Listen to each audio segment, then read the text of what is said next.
বলে জুলফিকার ফালাকের সাথে মিশে যায়। ফালাক আর অভিমান পুষে রাখতে পারল না। সময়ের জন্য না হয় অপেক্ষা করবে, আপাতত স্বামীকে সন্তুষ্ট করুক। রাত পেরিয়ে ভোরের সূচনা। প্রায় 4টার দিকে ঘুম ভেঙে গেল ফালাকের। উঠে চলে যায় টয়লেটে। এসে বিছানায় চোখ রাখে, বিছানা ফাঁকা, জুলফিকার নেই ওর জায়গায়। ফালাক একটু এদিক ওদিক খুঁজে বাইরে আসে। কিছুক্ষণ খোঁজার পর সিদ্ধান্ত নেয় সোফায় বসে অপেক্ষা করবে জুলফিকারের জন্য।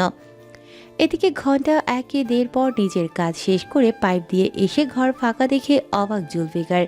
বাইরে এসে দেখে ফালাক সোফায় এক হাত ভর করে মাথা রেখে ঘুমিয়ে গেছে। জুলফিকার নিচে নেমে ফালাককে ঝিমিয়ে পড়তে দেখে কোলে নিয়ে উপরে আসে। ভোরের দিকে শীতের আভাস বেশি থাকে, সেই সাথে গভীর ঘুমের রেশ চোখে লেগে থাকে।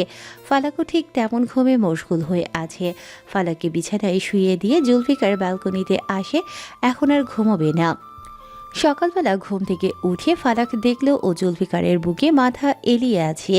জুলফিকার শুয়ে আছে চুপচাপ। ফালাক দ্রুত উঠে বলে, আপনি এখানে কেন? তোর কোথায় থাকার কথা? আমি তো সোফায় ঘুমিয়ে গিয়েছিলাম। কখন আসলাম?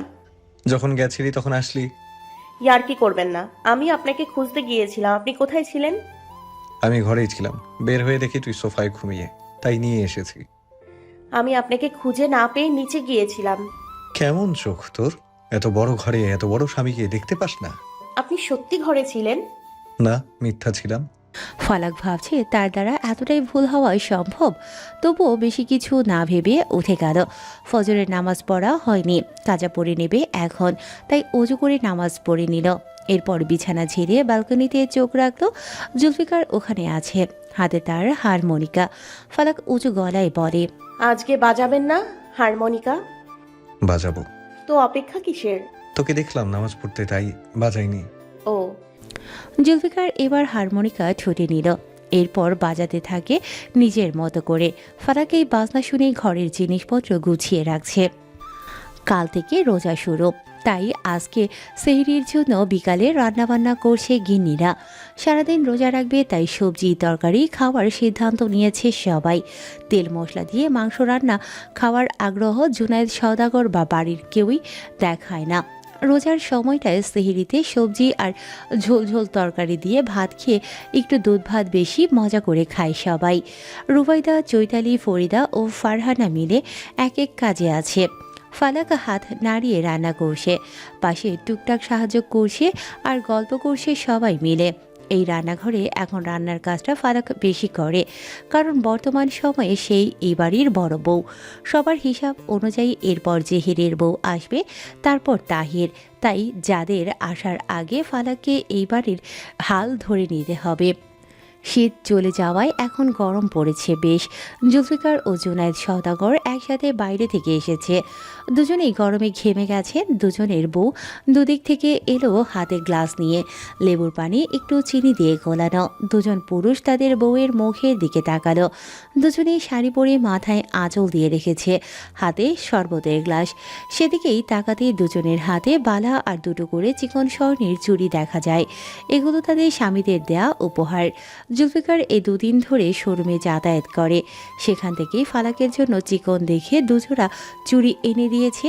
রুবাইদা তো এই বাড়িতে বউ হয়ে আসার পর থেকেই এমনভাবে গহনা পরে। মাকে দেখে জুলফিকার তার বউকে একইভাবে পরিপাটি রেখেছে। ফালাকের থেকে গ্লাস নিয়ে ঢক ঢক করে শেষ করে সমস্ত শরবত।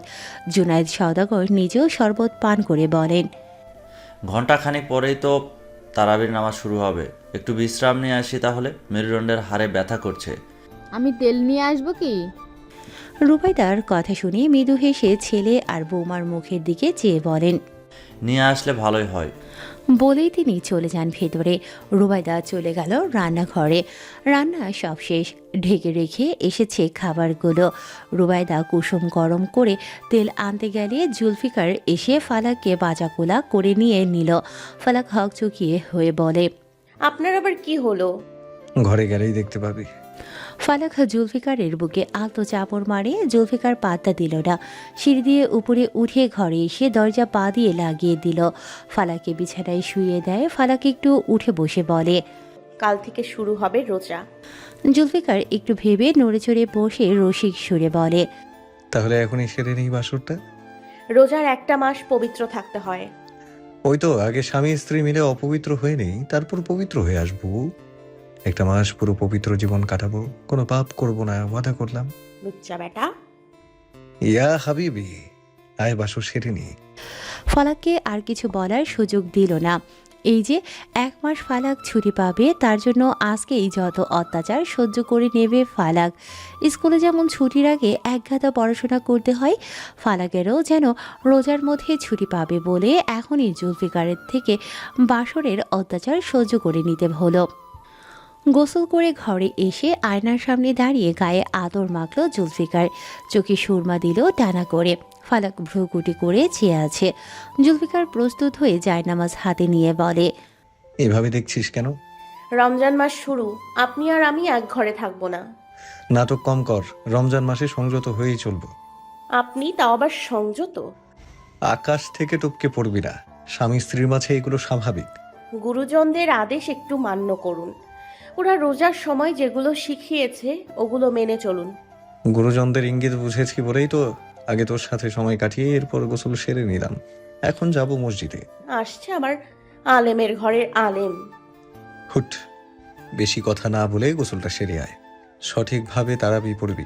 আর হ্যাঁ, তারাবি পড়ে যেন উঠে যাস না। 5 ওয়াক্ত নামাজগুলো ঠিকভাবে পড়। আসছে আমার জ্ঞানের ভান্ডার, আমি নামাজ পড়ি। এখন জানতো। জুলফিকার আলমারি থেকে শাড়ি নিয়ে ছুঁড়ে মারে ফালাকের মুখে।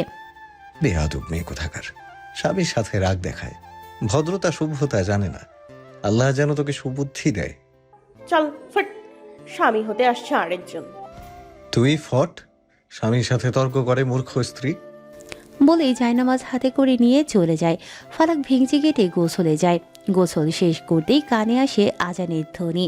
ফালাক হিজাব পরে চলে যায় নামাজ ঘরে। ওখানে বাকি মেয়েরা সহ মহিলারা আছে, একসাথে নামাজ পড়বে। রাতে খাবার খেয়ে সকলে তাড়াতাড়ি ঘুমিয়েছে বলতে শুধু বড়রা, ছোটরা তো আজকালকার যুগের মানুষ। ওরা ঘরে এসে ফোন টিপছে, তামান্না ফেসবুকে পোস্ট দেখতে থাকে। রোজায় ইফতারের জন্য কিছু আধুনিক রান্না দেখছে। প্রতিবার সে কিছু না কিছু করে, যেটা খেয়ে প্রশংসা পায় সবার থেকে।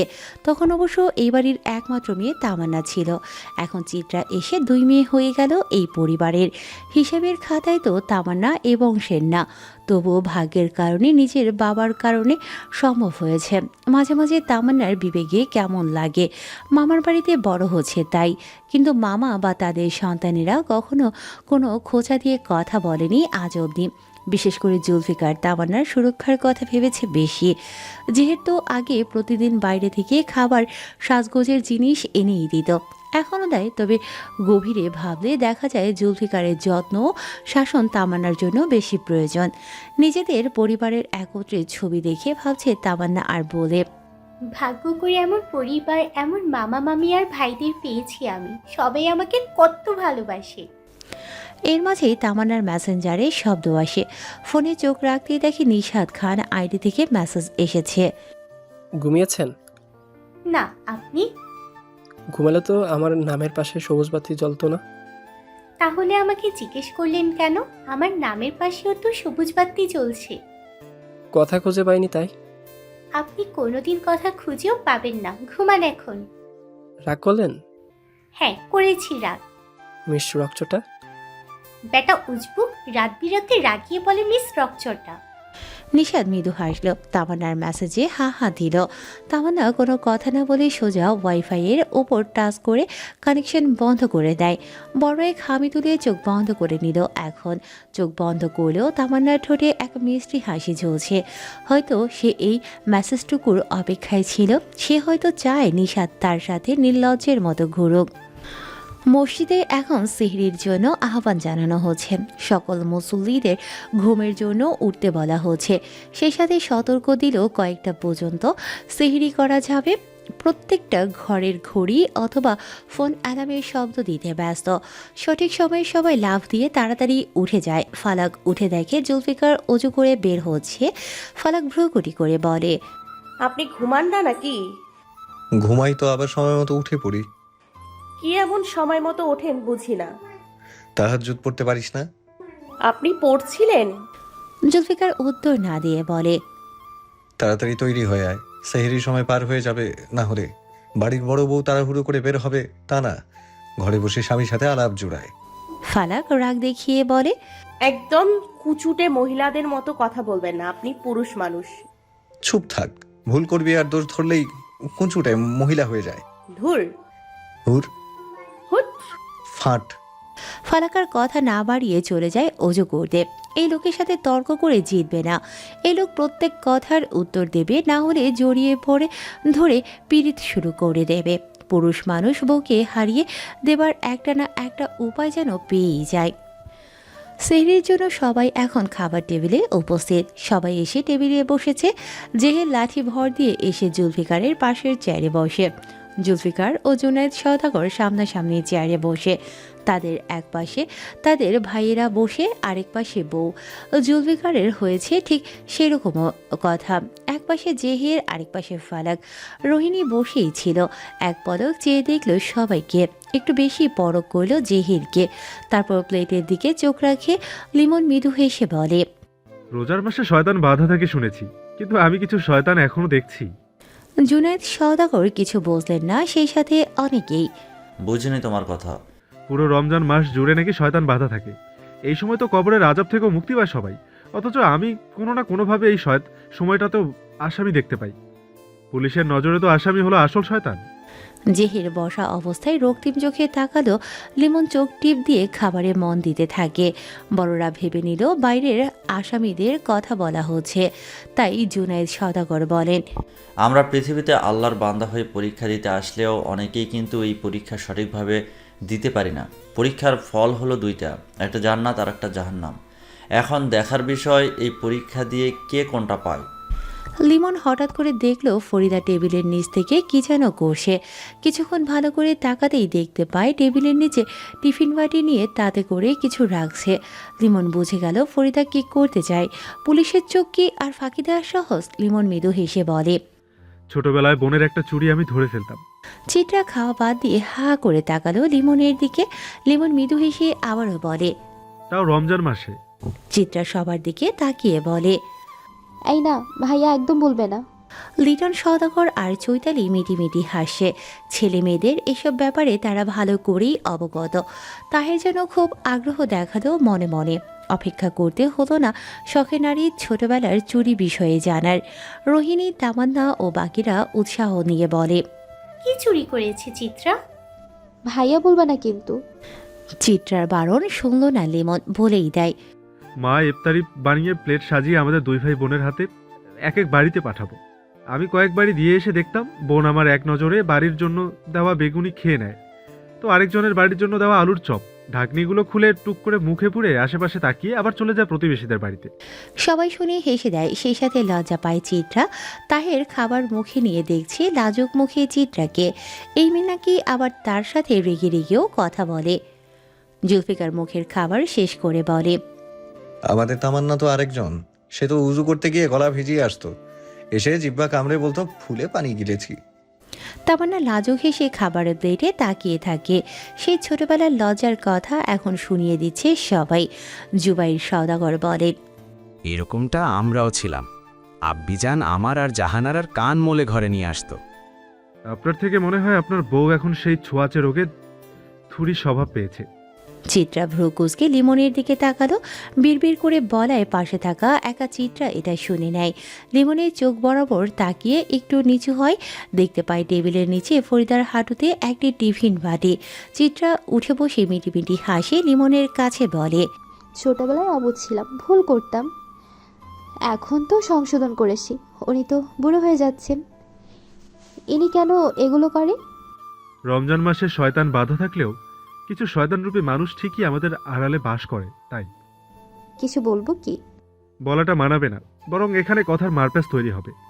মহিলা মানুষ তো বলা যায় না, তার চুরি করা ধরতে গিয়ে কতগুলো কথা শুনিয়ে দেয়। হ্যাঁ, ওটাও ঠিক। ওই মির্জাফর তো এনার কথার জ্বালায় আসে নাই বাড়িতে। মির্জাফর? দেখেছিলাম 2 দিন, তুমি তো ছিলে না। এই মহিলার যত কোর্ট কাচালি আসে শুরু করে দিবে। মায়ের মতোই তাহলে সন্তান হয়েছে, একটু ব্যতিক্রম কিন্তু একই দিকের। ফালাক খাবার খাচ্ছে আর নিজের মায়ের কথা ভাবছে। মনটা খারাপ হয়ে গেল তাই। ফালাক একেবারে ছোট থাকতে শান্ত ছিল।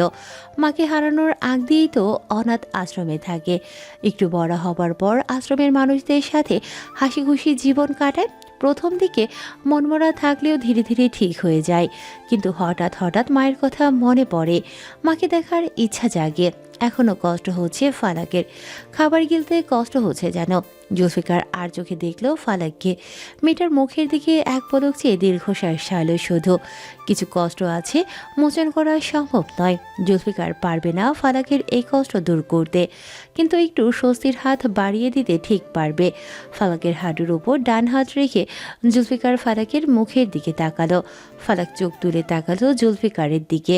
সামনে থাকা গ্লাসে জগ থেকে পানি ঢেলে ফালাকের সামনে দিল। ফালাক পানি পান করে মৃদু হাসে মনে মনে বলে, আপনি আমার মন ভালো করার ঔষধ। আপনার এই ছোট্ট ছোট্ট যত্ন আমার ভীষণ ভালো লাগে, মনে শান্তি মেলে। সবাই খাবার শেষ করে উঠে যায়। সোফায় বসে সবাই। একটু পর ফজরের আজান দেবে। এখনও মসজিদ থেকে শোনা যাচ্ছে সেহরির আহ্বান। আর কতটুকু সময় আছে এটাও জানানো হচ্ছে। চিত্রা আর মর্জিনা একটু ঝিমোচ্ছে। এদের পড়াশোনা করতে হচ্ছে রাত জেগে।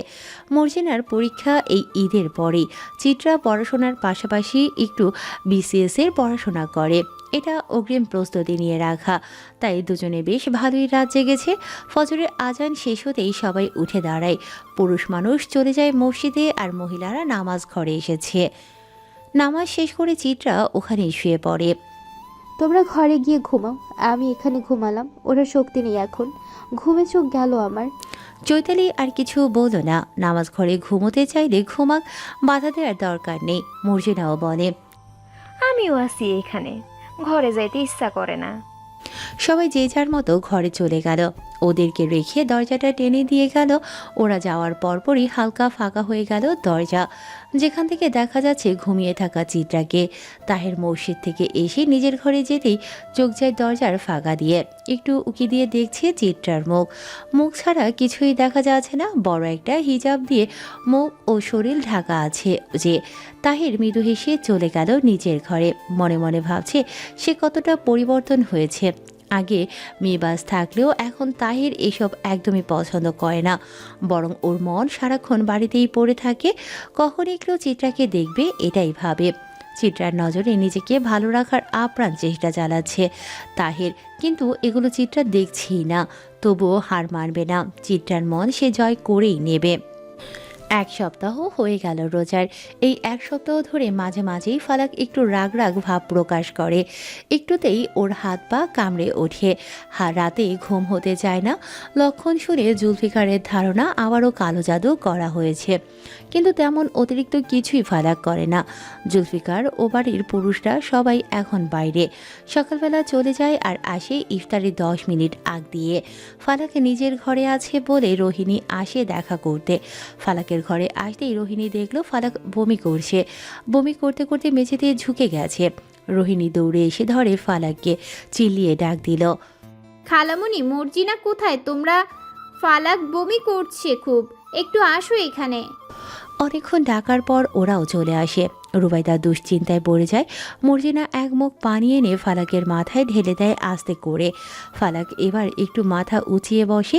মর্জিনা মুখ এগিয়ে দিয়ে বলে, গড়গড়া করো। ফালাক গড়গড়া করে বিছানায় উঠে বসে। রুবাইদা ফ্যান চালিয়ে দেয়। ফালাক একটু শান্তি পাচ্ছে এখন। রুবাইদা প্রশ্ন করে, গ্যাস হলো নাকি? রোহিণী ফালাকের মুখের দিকে তাকিয়ে বলে, তোমাকে যে টেস্ট করতে দিয়েছিলাম করেছো? আস্তে বলে ফালাক। একটু উঠে স্টিক দেয়। রুবাইদা ভ্রুকুটি করে বলে, এগুলো কিসের কি? ফালাকের পিরিয়ড অফ ছিল, আমার একটু সন্দেহ হলো তাই ওকে টেস্ট করতে বলেছি। রেজাল্ট কি? খুশি মুখে জিজ্ঞাসা করে রুবাইদা। রোহিণী নিজেও মৃদু হেসে বলে, পজিটিভ। রুবাইদার খুশি এখন দেখে গিয়ে। মর্জিনা লাফিয়ে বাইরে বের হয়ে সবাইকে জানায়, বাড়িতে নতুন সদস্য আসবে। এই রমজান মাসে ঈদের আগেই খুশির সংবাদ চলে আসছে। মর্জিনার চিৎকার শুনে বাইরে বেরিয়ে আসে চিত্রা ও তামান্না। ওরা এক ঘরে বসে ঈদের জন্য অগ্রিম মেহেদি ডিজাইন দেখছিল। বাইরে এসে বলে, কে নতুন সদস্য? আমাদের জুলফি ভাই আর পালা কাপার তরফ থেকে। সবাই বুঝে নিল। খুশিতে ওরা লাফ দিয়ে ওঠে। খুশি হয়ে দৌড়ে চলে যায় উপরে। জিসান সোফায় বসে আছে চুপ করে। মর্জিনাকে প্রশ্ন করে, জুলফি সদস্য আনবে? হ্যাঁ, কেন? আপনার সমস্যা? কি সমস্যা? জিসানের কথাতে পাত্তা না দিয়ে মর্জিনা আবারও উপরে চলে যায়। জিসানও ওর পিছে পিছে দৌড়ে উপরে আসে। সবাই এসে ফালাককে নিয়ে বিছানায় গোল হয়ে বসে। ফালাকের ছেলে হলে কী নাম রাখবে, মেয়ে হলে কী নাম রাখবে, কত কিছু ঠিক করছে এই সংবাদ পাওয়ার সাথে সাথে। মর্জিনা ঘর মোছা স্ট্যান্ড আর বালতিতে পানি এনে মেঝে পরিষ্কার করলো। তারপর বসলো ফালাকের পাশে। রুবাইদা প্লেটে ফল এনে দিয়ে বলে, ঘুমে করেছিস যখন, রোজা তো ভেঙেই গেছে, এগুলো খেয়ে নে এখন। জুলফিকারকে তো জানাতে হবে, ওর বাবাকে জানিয়ে দেই, তোরা থাক। তামান্না বসা থেকে উঠে বলে, না না, জুলফিকার ভাইকে আমরা জানাবো। তাহলে কল দাও। না, এভাবে না, আমরা আজকে শোরুমে যাব, ওখানে গিয়ে আজকে জানাবো সব। এছাড়া ফালাককে তো ডাক্তার দেখানো লাগবে, চলো সবাই দৌড় টানা যাই। রুবাইদা বাধা দিল না। ফালাককে সবাই সাবধানেই রাখবে। জিসান বলে ওঠে, আমিও যাব। তামান্না বলে, আচ্ছা চলো আমাদের সাথে। মেয়েরা সবাই কালো বোরখা পরে নিল। হাত মুখ পুরো ঢেকে রাখা, শুধু চোখটা বাদে। জিসান গাড়ির পেছনের সিটে বসলো। বাকিরা আগে দিয়ে। ডাক্তার দেখিয়ে ওরা চলে গেল শোরুমে। শোরুমে গাড়ি থামানোর পর মর্জিনা দেখে জিসান ঘুমিয়ে গেছে। অনেকক্ষণ অপেক্ষা করতে হয়েছিল ডাক্তার দেখাতে। সিরিয়াল দেওয়া ছিল। তারপর ডাক্তার দেখিয়ে কিছু টেস্ট করানো লেগেছে। রোজা রেখে ক্লান্ত হয়েছে বোধহয় জিসান, তাই ঘুমিয়েছে। সবাই নামলো। মর্জিনা বলে, তোমরা যাও, আমি আসি এখানে। তামান্না একটু সন্দিহান নজরে দেখলো মর্জিনাকে। তারপর বলে, আচ্ছা থাক তুই, আমরা যাই, কিন্তু ভিতরে গেলে তোর আরো বেশি ভালো লাগতো। দরকার নেই আপু, তোমার এই ভাই উঠে কাউকে না দেখলে চিল্লাবে, আমি ওনাকেই পাহারা দেই। আচ্ছা থাক তাহলে। ওরা ঘুরে শোরুমের